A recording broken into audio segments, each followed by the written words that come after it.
jury in Chicago finds Jussie Smollett guilty of orchestrating a fake hate crime against himself in January 2019, convicting Smollett on 5 of 6 felony counts after 9 hours of deliberation. Put another way, the jury has had the final say in this case, and it is this: Jussie Smollett is a liar, a race hustler, and now a convicted felon. This marks the end of a shameful saga involving the actor and his media and Democrat enablers who rushed to establish their woke bona fides by accepting Jussie's absurd allegations as incontrovertible and as proof of their belief that America is awful. Let's be clear, it was apparent from the start that Smollett's allegations stunk to high heaven. A black, gay man, star of the show Empire, but virtually unknown to most Americans, was allegedly recognized on the streets of Chicago at 2 a.m., where he, spur of the moment, headed out to Subway for a tuna fish sandwich in the middle of the epically cold polar vortex. There, in the middle of deep blue Chicago, Smollett was attacked by 2 racist, MAGA-loving homophobes. Luckily, he just happened to be on the phone with his manager at the time, who could thus be an ear witness to the, attack, in which Smollett was most definitely a very tough and brave guy, as he explained to ABC's Robin Roberts. While he was on the phone, I heard, as I was crossing the intersection, I heard Empire. And I don't answer to Empire. My name ain't Empire. And I didn't answer. I kept walking, and then I heard Empire. So I turned around and I said, "Did you just say to me?" And I see the attacker masked, and he said, "This MAGA country," punches me right in the face. So I punched his ass back. And then we started tussling. You know, it was very icy. And we ended up tussling by the stairs. Fighting. There was a second person involved who was kicking me in my back. And then it just stopped. And they ran off. So, during my closing argument, I told the jury that I thought the evidence was overwhelming, that in fact Mr. Smollett had faked a hate crime and then lied to the police about it, and then compounded his crimes by lying to the jury during the course of this trial and insulting their intelligence. When Smollett regained his composure, he said he looked around and his horror only grew. And I look down and I see that there's a rope around my neck, which I hadn't. You hadn't noticed it before? No, because it was so fast. You know what I'm saying? It was so fast. How long did this all It felt like minutes, but it probably was like 30 seconds, honestly. I can't tell you, honestly. I noticed the rope around my neck and I started screaming.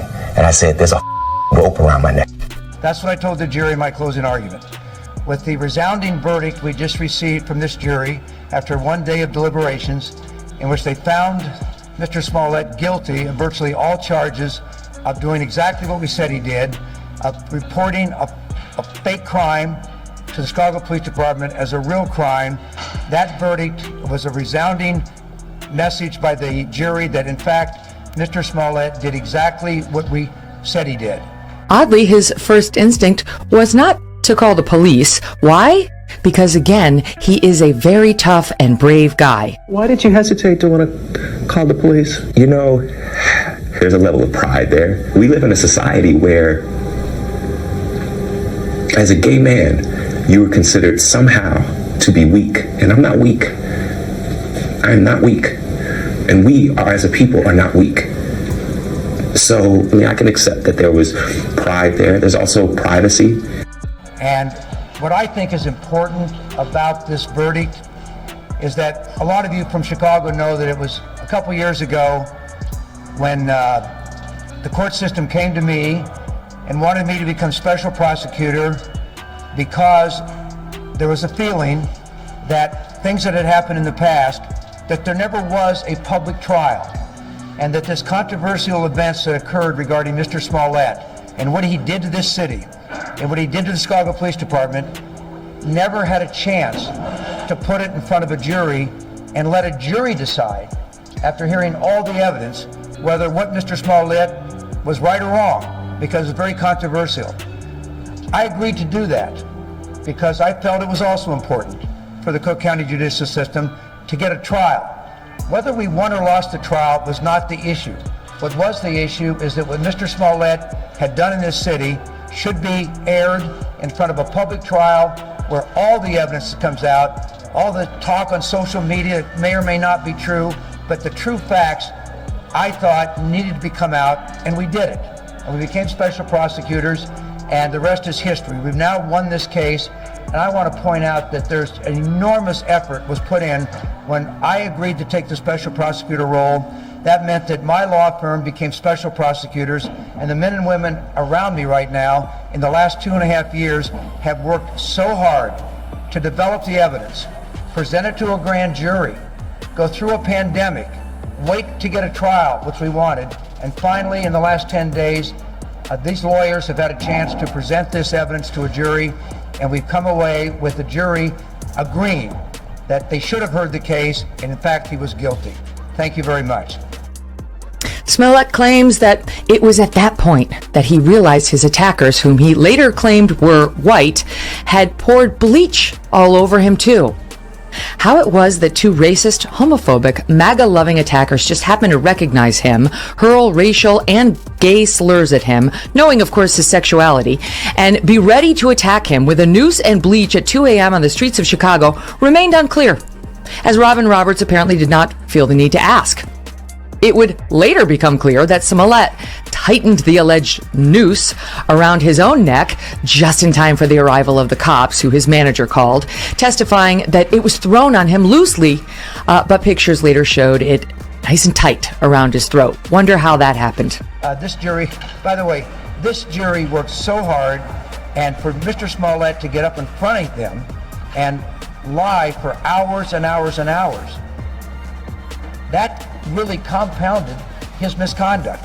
And quite frankly, when I saw that happen in the courtroom, at least for me, as a trial lawyer that spent my life in the courtroom, we don't expect defendants to do that. Defendants have a right to go to trial. Defendants have a right to argue that their case has not been proven beyond a reasonable doubt. But defendants do not have the right to go in front of a jury and lie under oath. Mr. Smollett would not have lost this case, as he did today, unless the jury found that he lied to them. And so that was something that I was very proud that this jury came to the conclusion that he's guilty, and the fact that he came up with a completely ridiculous story to explain his misconduct did not apparently have an impact on the jury's verdict. Pissed off. What is it that has you so angry? Is it the attackers? It's the attackers, but it's also the attacks. It's like, you know, at first it was a thing of like, listen, if I tell the truth, then that's it, because it's the truth. Mm-hmm. Then it became a thing of like, oh, how can you doubt that? Like, how do you not believe that? It's the truth. And then it became a thing of like, oh, it's not necessarily that you don't believe that this is the truth. You don't even want to see the truth. A lot of times people say, well, police officers sweep things under the rug. This police department responded by absolutely testifying in this trial that they took it seriously, they believed it was a victim of a crime, and they worked so hard.